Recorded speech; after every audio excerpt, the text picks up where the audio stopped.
Hola, yo soy Paula Tesanos Pinto, soy investigadora del CONICET, soy especialista en cianobacterias.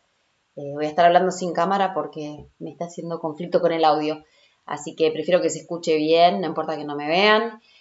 Bueno, hoy les voy a contar sobre el impacto de las cianobacterias en la salud humana y animal, un tema muy interesante y muy relevante y que vamos a estar cubriendo juntas y juntos en esta media hora.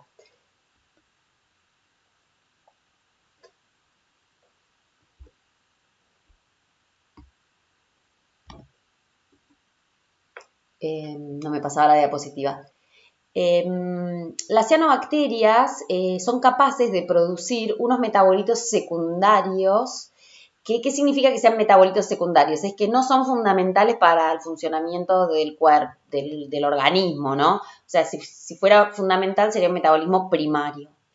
Pero estos metabolitos secundarios, cuya función todavía no se conoce bien, tienen un montón de impactos en los humanos en cuanto a las toxinas que producen las cianobacterias, que son de diferentes tipos, y también son capaces de producir metabolitos de olor y de sabor que le dan olor y sabor al agua, lo que afecta mucho la percepción de las personas con respecto a la percepción y el sabor del agua.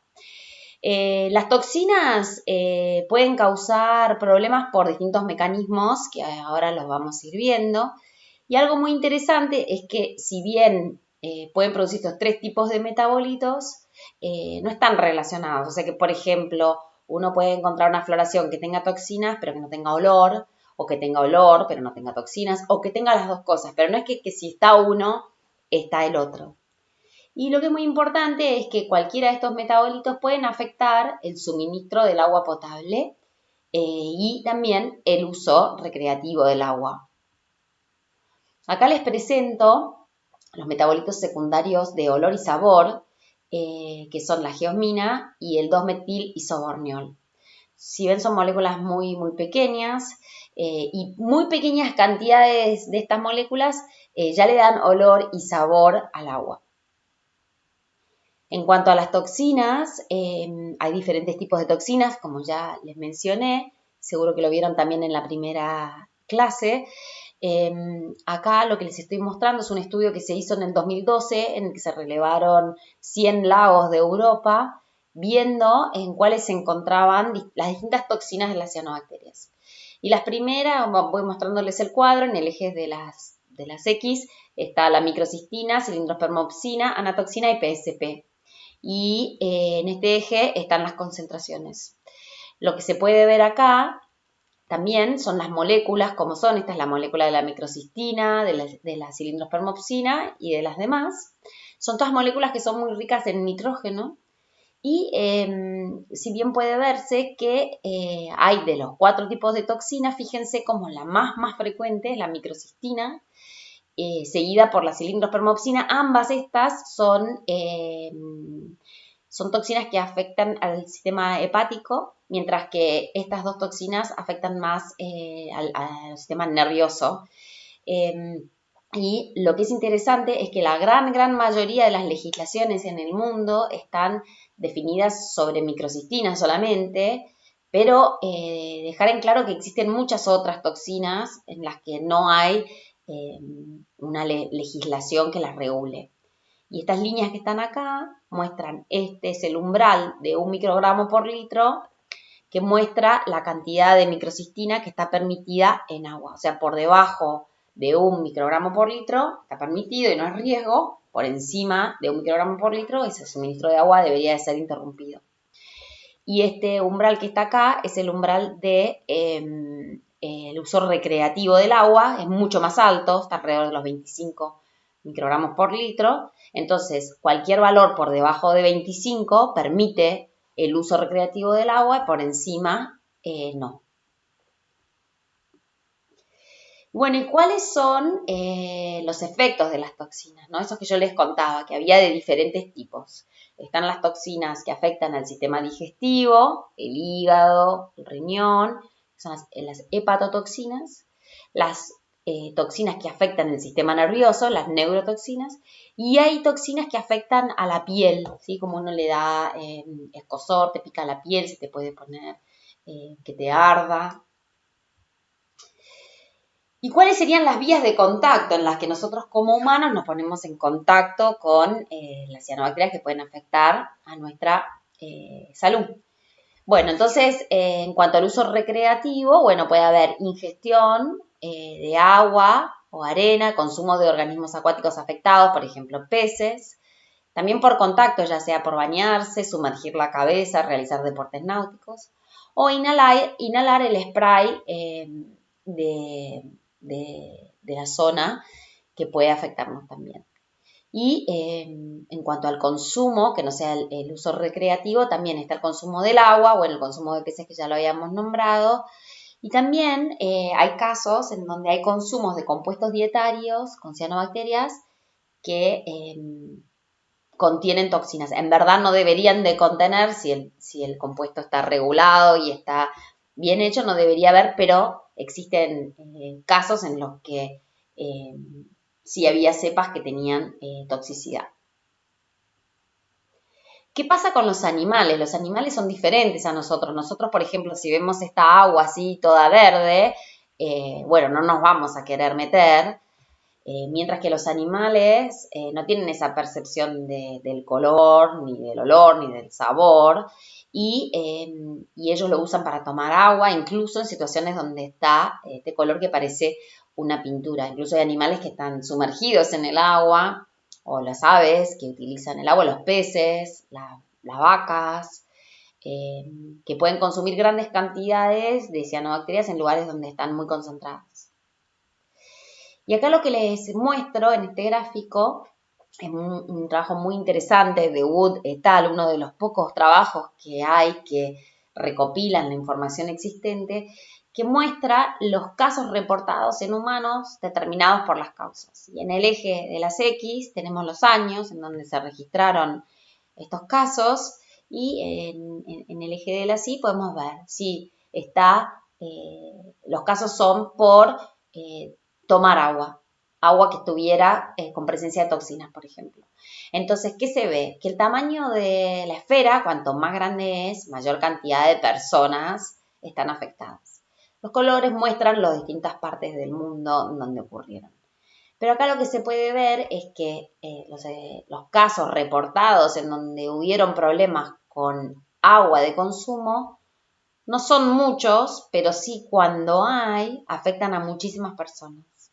En cambio, en el uso recreativo hay muchos casos reportados en el tiempo, pero pocas personas afectadas. Después también hay casos por hemodiálisis y otras razones. Y lo mismo en este trabajo, hicieron lo mismo, pero para los animales.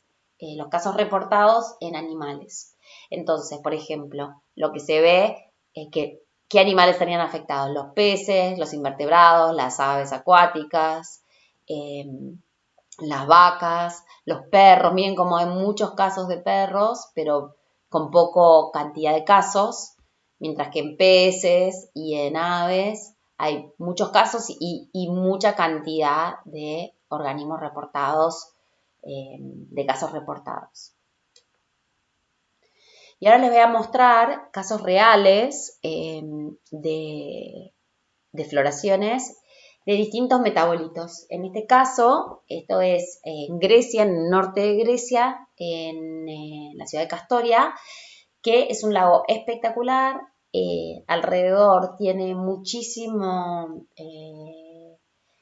bares, barcitos, cafecitos para que la gente disfrute alrededor de este lago espectacular, pero el problema es que tiene floraciones persistentes de cianobacteria y con un olor insoportable. O sea, es insoportable, uno no puede estar sentado en esas sillas y como ven todos los asientos están vacíos y esto impacta enormemente en el valor estético, cultural y el valor recreativo del cuerpo de agua.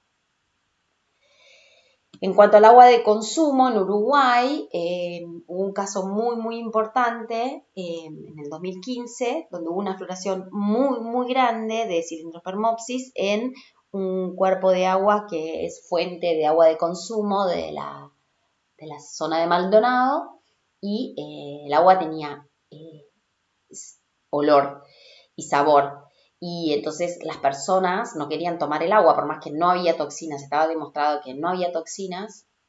Esta especie es capaz de producir saxitoxina, como dice acá, pero no había saxitoxina, sin embargo, sí había olor y sabor en el agua, entonces las personas no quisieron tomar agua de la red, empezaron a consumir agua embotellada y fue muy difícil volver la confianza de las personas atrás. Incluso todavía no se sabe bien quién fue el organismo que produjo este olor, porque Cylindropermopsis no genera el metilisoberno. Y este es un caso de microcistinas, de toxinas en el agua de consumo, o sea, había microcistinas por encima del umbral permitido de 1 microgramo por litro.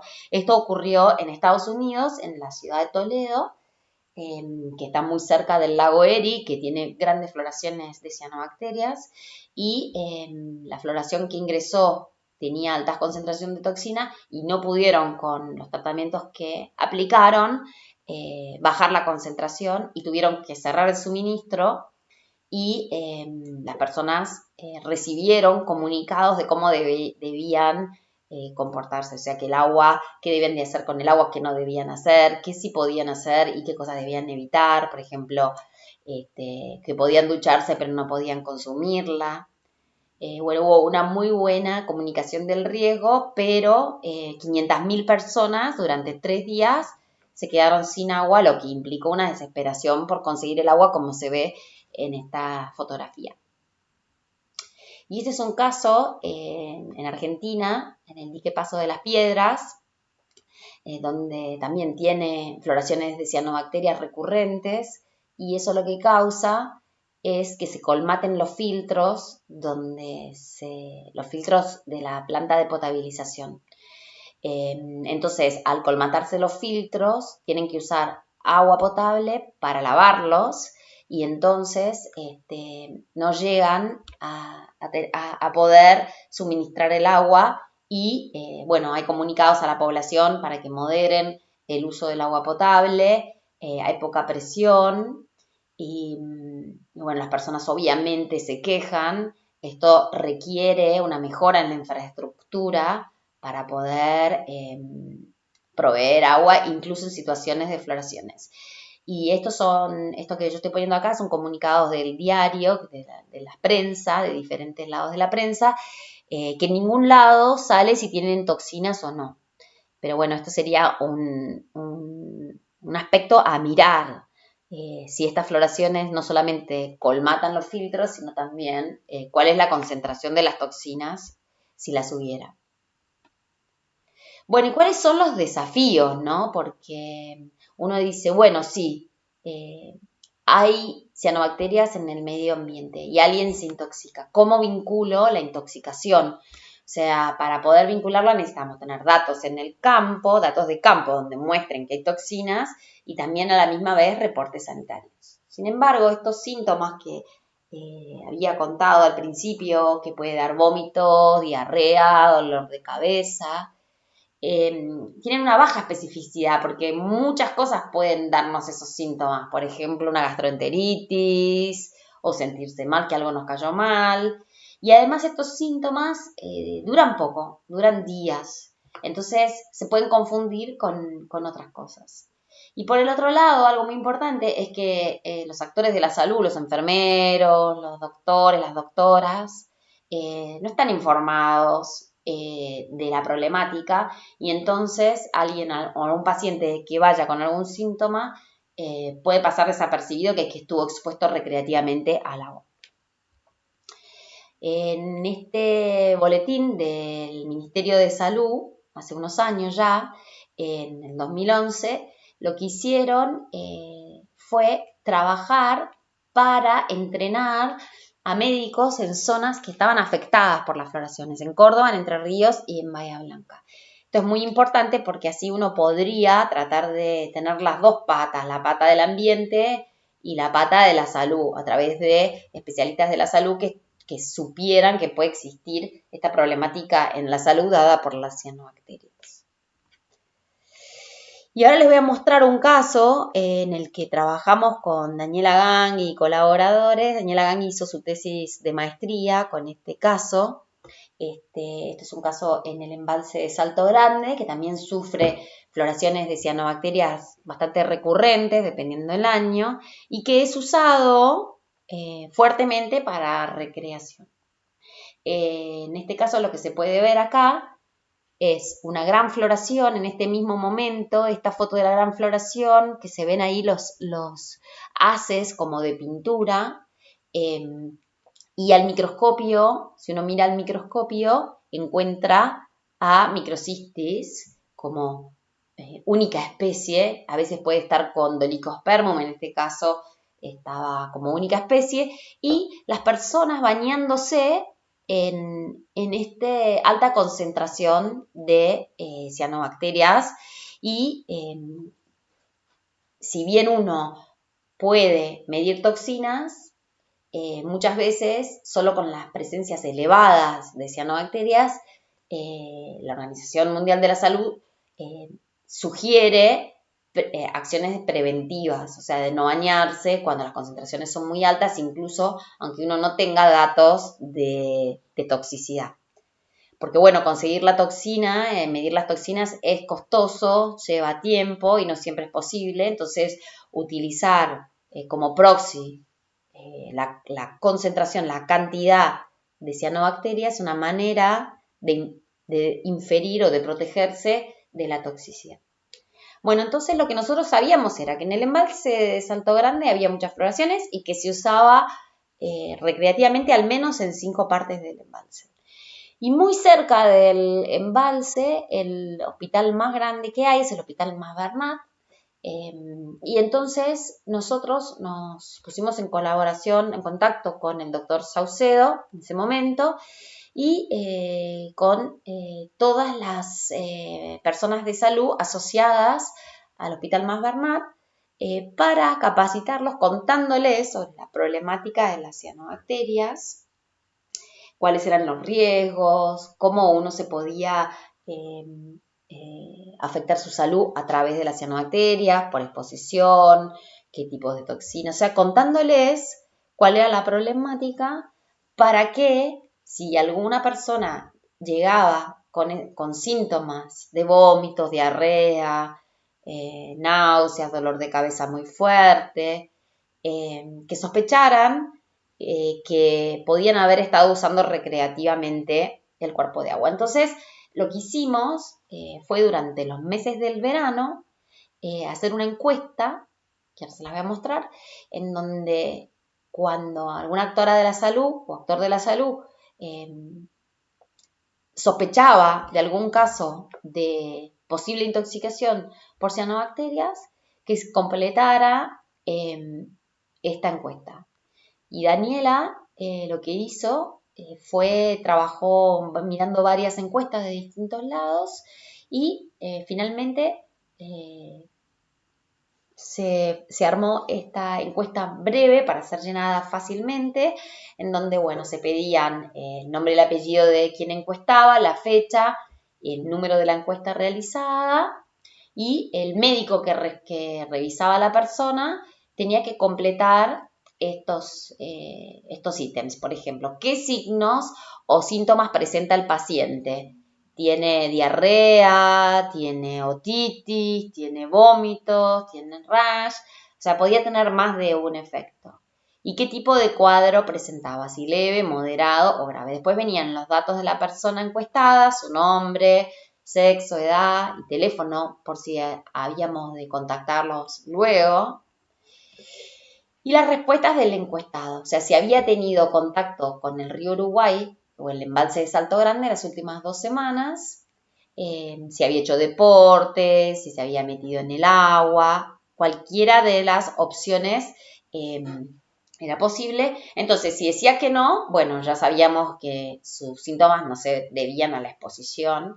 Y si decía que sí, bueno, en qué lugar había estado en contacto con el agua, si observó algún verdín en la arena, por ejemplo, en la arena o en el agua, cuánto tiempo había permanecido en el agua, si más de 30 minutos, entre 1 hora y 2 horas, más de 4 horas, dependiendo la actividad que había realizado. Y bueno, ¿y qué actividades? Si se había bañado, si se duchó luego de entrar al embalse y cuántas veces visitó en el lugar.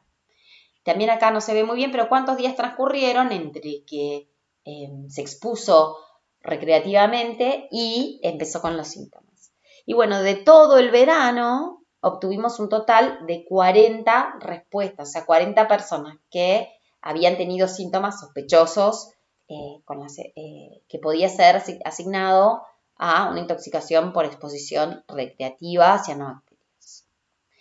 Y este es el gráfico del resumen de las 40 personas, solamente 8 habían visitado el embalse, es un número muy bajito, como el número fue tan bajo no pudimos realizar una publicación académica, sí hicimos un informe y sí estuvo en la tesis de Daniela, pero no pudimos utilizarlo para una tesis, pero bueno, sí se decía en qué playa había estado, si era un hombre o una mujer, qué edad tenía, qué síntomas había tenido, si diarrea, vómito, otitis, cuántos días habían pasado, o sea que entre un día y hasta 8 días, entre que se expusieron y empezaron los síntomas, y se había observado algas formando como hierba en la superficie, bueno, algunos que sí, otros que no, y qué actividades hizo, si se bañaron o se pescaron, una sola persona había pescado, el tiempo que estuvieron en promedio en el agua, más o menos de 2 horas en general, si se habían duchado o no, algunos sí, otras personas no, y luego lo que hicimos, cruzamos los datos de las personas y sus síntomas con lo que había pasado en el ambiente. Mirábamos el cianosemáforo, que cuando está alto significa alto peligro, miramos la cantidad de células, todo lo que está en negro significa que la concentración era muy alta, si había microcistina, teníamos datos de microcistina, y si había también bacterias coliformes, que no son cianobacterias, sino que son bacterias heterótrofas que pueden causar los síntomas similares a los causados por las cianobacterias, por ejemplo, gastroenteritis. Y lo que se veía, bueno, es que, ahora lo vamos a mirar más gráficamente, pero sí, había unos casos en que todas las variables estaban altas, en otros casos en donde casi todas estaban bajas las de las cianobacterias, pero altas, siempre altas las de las coliformes. O sea que esto mostraba que el riesgo de coliformes era muy alto, que eso fue algo que no se sospechaba o que no se sabía, mientras que el riesgo de cianobacterias no siempre fue alto. Por ejemplo, en algunas ocasiones fue negro, o sea, muy alto, en otras ocasiones fue gris, mediano, y en otras ocasiones fue bajo. Si lo miramos así gráficamente, lo que se puede ver es las playas en el embalse y los casos en los que hubo, y donde hay negro es que el valor estaba muy alto, donde hay blanco el valor estaba bajo y donde hay gris estaba intermedio. Entonces, por ejemplo, en la playa Sol, todos los parámetros de la cianobacteria estaban bajos, pero los parámetros fecales estaban muy altos. O sea que en este caso, la exposición recreativa no estuvo afectada por cianobacterias y probablemente sí por las bacterias heterótrofas. En las palmeras es una playa en la que casi todas las variables dieron altas. Y mientras que en las perdices no había toxinas, pero sí había concentración alta de cianobacterias y siempre, como les contaba, siempre había alto valor de heterótrofas. Entonces, en verdad, el resultado de este trabajo es que como había otra bacteria que podía ser la causante de los mismos efectos, no podíamos decir que fue por cianobacterias. ¿Sí? O sea, había como un efecto que confundía. Pero bueno, este es uno de los pocos casos en el que se intentó unir el campo con la salud. Generalmente la salud va por un lado, el campo va por el otro, y este es uno de los pocos trabajos que trató de integrar ambos aspectos.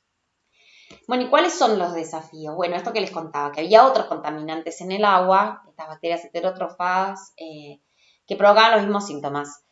¿Cómo se corrige estas bacterias? Bueno, mejorando los sistemas de tratamiento de los desagües, de los desagües cloacales.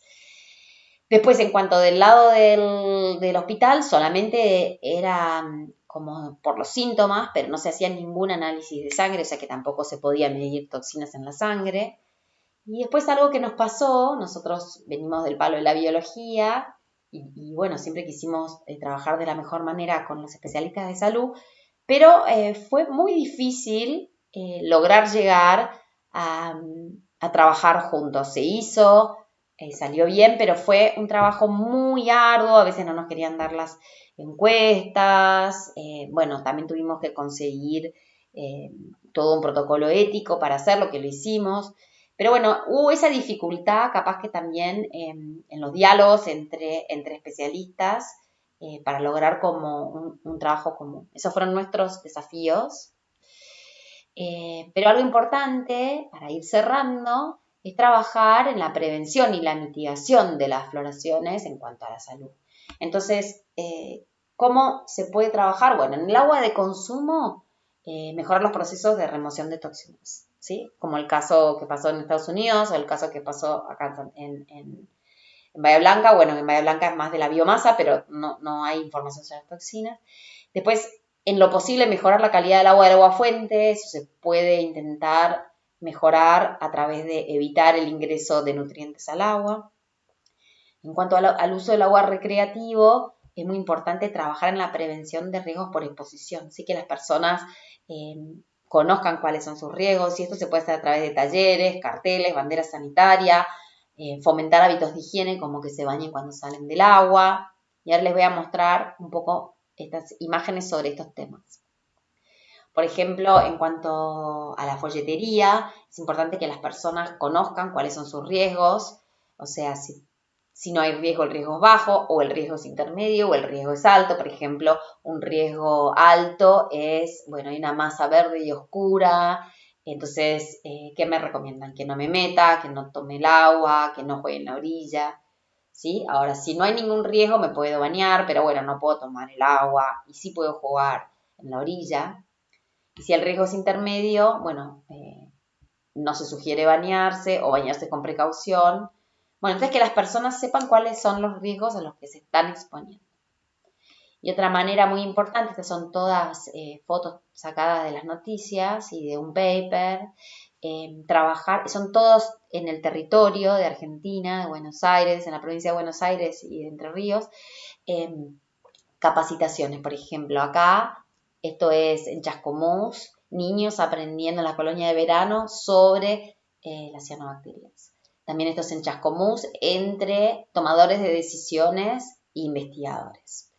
Esto es la bandera sanitaria. Una bandera sanitaria se coloca cuando hay riesgo por cianobacterias, que las personas sepan qué significa esta bandera. Acá estamos nosotros dando una charla en Navarro, donde tenían grandes floraciones de cianobacterias en un momento del año, el año pasado. Acá entrenando a los actores de la salud para que puedan conocer sobre la problemática y anticiparse a una posible problema de salud debido por cianobacterias. Y también el uso de cartelerías. Lo que pasa con los carteles es que a veces después de dar mucho tiempo las personas dejan de verlos. Pero bueno, muy importante realizar capacitaciones en el territorio para evitar problemas de salud en la población. Y algo muy importante, para cerrar, es que, bueno, esto que les contaba, que los turistas o las personas que usan recreativamente el cuerpo de agua tienen que estar informados. También los balnearios tienen que ser responsables de colocar su cartelería o las banderas, de tener duchas para que las personas se puedan duchar. Y lo importante es de informar al público, pero sin pánico, porque como les contaba al principio, hay umbrales de toxina, que haya toxina no significa que haya riesgo, porque si la toxina está por debajo del umbral permitido, no hay un riesgo. Y acá en este dibujo muy lindo de gigantes microscópicos, lo que muestra es que para trabajar el problema de las cianobacterias necesitamos trabajar entre todos, desde los ciudadanos, el gobierno, los periodistas, las personas que trabajan en la agricultura, los pescadores. Es un trabajo en conjunto. Muchas gracias.